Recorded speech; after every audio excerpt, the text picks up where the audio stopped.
हाँ देखिए बच्चे, कल हमने पढ़ाया था आदिकाल। आज देखिए उसी के आगे भक्तिकाल पढ़ाने जा रहे हैं, और ये सब अपनी कॉपी में नोट करते चलो। ये कोर्स का है, दोबारा इसको नहीं करवाया जाएगा। भक्तिकाल देखिए कब से कब तक चला? 1343 ईस्वी से 1643 ईस्वी तक। सन इसके याद कर लेना। भक्तिकाल को देखिए कितने पाठ हुए, कितने भागों में बांटा गया है। भक्तिकाल की देखिए पहले निर्गुण शाखा और सगुण शाखा। निर्गुण का मतलब होता है जो निर्गुण ब्रह्म की उपासना करे, जिस भगवान के आकार रंग रूप कुछ भी नहीं होता है, उसको निर्गुण शाखा कहा जाता है। वो ईश्वर की आराधना करना निर्गुण शाखा के अंतर्गत आते हैं। अब देखिए सगुण शाखा। सगुण शाखा में वो ईश्वर आते हैं जिनके हम प्रत्यक्ष रूप रंग जान करके देखकर हम उनकी आराधना करते हैं, वो सगुण शाखा के अंतर्गत आते हैं। अब देखिए निर्गुण शाखा में दो पाठ हुए हैं, इनको दो भागों में बांटा गया है। कौन सा? ज्ञानाश्री शाखा और प्रेमाश्री शाखा। सही से समझना। देखिए ज्ञानाश्री शाखा की कवि कबीरदास जी हैं। ज्ञानाश्री शाखा के प्रमुख कवि कौन से हैं? कबीरदास जी। और प्रेमाश्री शाखा के प्रमुख कवि जायसी। इनको याद कर लेना। ज्ञानाश्री शाखा के प्रमुख कवि कबीरदास और प्रेमाश्री शाखा के प्रमुख कवि जायसी।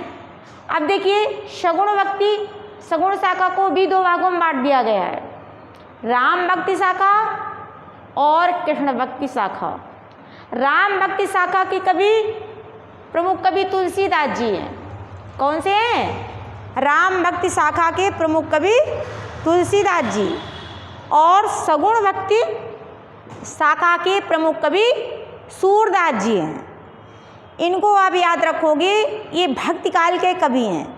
ज्ञानाश्री शाखा के कबीरदास जी हैं, प्रेमाश्री शाखा के कवि जायसी हैं, राम भक्ति शाखा के तुलसीदास जी हैं और कृष्ण भक्ति शाखा के सूरदास जी हैं। ये सभी चार भागों में बांटा गया है, लेकिन सब ये भक्तिकाल के अंतर्गत ही आता है। अगर तुमसे कहा जाए कि दो भक्तिकाल कवियों के नाम बताइए, तो आप तुलसीदास, सूरदास, जायसी, कबीरदास, कुछ भी चारों में से कोई दो के बता सकते हो। यदि पूछा जाए निर्गुण शाखा के कवि कौन से हैं, तो आप कबीरदास ही बताएंगे। केवल निर्गुण शाखा के कवि केवल कबीरदास या अन्य कवि बताओगे, लेकिन प्रमुख कवि कबीरदास ही बताओगे। इसके बाद देखिए निर्गुण शाखा में क्या होता है। निर्गुण शाखा, इस शाखा में निर्गुण ईश्वर के निराकार स्वरूप की उपासना की गई है। तुमको मैंने बताया कि निर्गुण शाखा में ईश्वर का, जिसमें रूप रंग कुछ भी दिखाई नहीं देता है, हम उस ईश्वर की आराधना करते हैं, उसे निर्गुण शाखा कहते हैं। जाति पाति तीर्थ वृत्ति आदि उसमें आडंबर माना जाता है। किसी को भी जाति पात ऊंच नीच नहीं माना गया है इस निर्गुण शाखा के अंतर्गत। इसकी भाषा, इन लोग अपनी भाषा पंचमेल सदुकड़ी, पंचमेल याद कर लो, सदुकड़ी, दो में से कोई एक लिखना, एक बता देना है, पंचमेल या सदुकड़ी। पंचमेल का मतलब होता है सभी भाषाओं का मिक्सर, सभी भाषाओं मिलकर कोई भाषा इनकी प्रमुख, कोई भी किसी भी भाषा के वर्ण का यूज कर सकते हैं, तो उसको बोलते हैं पंचमेल और सदुकड़ी। सदुकड़ी की अपनी साधुओं की, साधु संतों की अपनी भाषा होती है, उसको सदुकड़ी कहते हैं।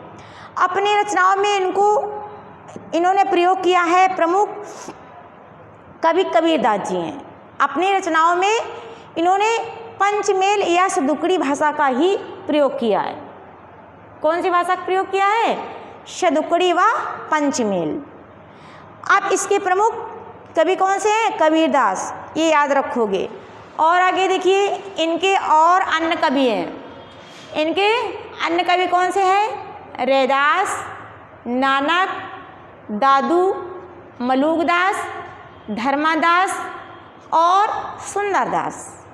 ये तुम्हारे भक्तिकाल के अंतर्गत आते हैं और भक्तिकाल के अंदर निर्गुण शाखा के अंतर्गत ये सारे कवि आते हैं। इसके बाद देखिए, दूसरा निर्गुण शाखा का पाठ है प्रेमाश्री शाखा।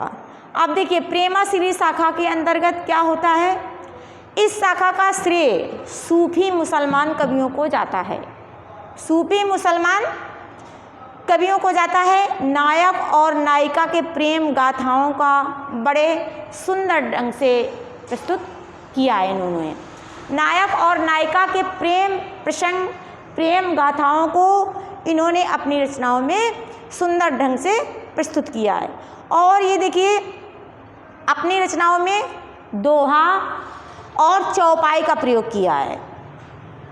किस छंदों का प्रयोग किया है? दोहा और चौपाई का प्रयोग किया है। इतिहास का समन्वय इनका प्रमुख विषय रहा है।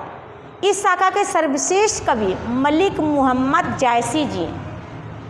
मलिक मोहम्मद जायसी को याद रखना, प्रेमाश्री शाखा के प्रमुख कवि हैं। इनकी भाषा ब्रज तथा अवधी। भाषा कौन सी है? ब्रज तथा अवधी। इस शाखा के प्रमुख कवि देखिए अन्य और हैं। जायसी की रचना है पद्मावत। कुतुबन की रचना है मृगावती। मंझन की रचना है मधुमालती। उस्मान की रचना है चित्रावली। कासिम शाह की रचनावली है हंस जवाहिर।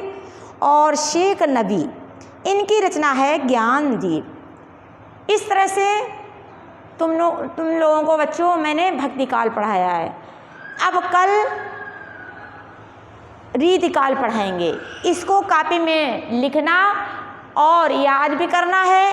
कोर्स को लिखते चलो और याद करते चलो, क्योंकि ये शुरुआत से फिर नहीं पढ़ाया जाएगा। जो कोर्स अभी पढ़ा रहे हैं वो बाद में नहीं पढ़ाएगा। जब स्कूल खुलेगा तो उसके आगे से पढ़ाया जाएगा। इसलिए सारा कोर्स कॉपी पे लिखते चलो और याद भी करते चलो।